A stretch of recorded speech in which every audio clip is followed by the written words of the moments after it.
Paghanga. Nagsimula sa lihim na pagtingin, nagustuhan ka nang di mo man lang napapansin. Nais kang laging nakikita at masilayan ng iyong maamong mga mata. Sabik na ikaw ay makasama kahit ang panahon pa ay sumama.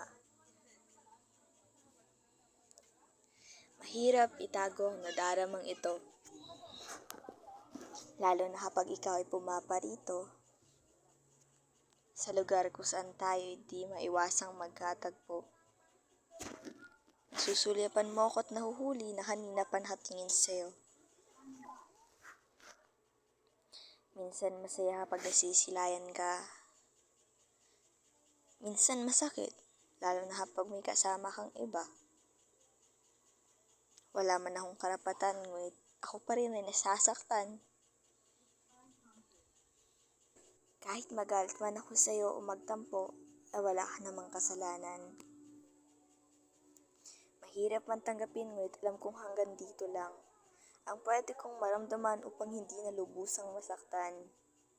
Dahil alam kong hindi mo din naman masusuklian itong aking pagtingin na sa'yo lamang. Ngunit salamat pa din dahil sa pagiging inspirasyon mo, naging masaya naman ako dahil ikaw ang hinahangaan ko. Hangad ko lamang para sa iyo ay ang kaligayahan mo. Hindi man sa piling ko, ngunit sa taong minamahal at nararapat sa iyo.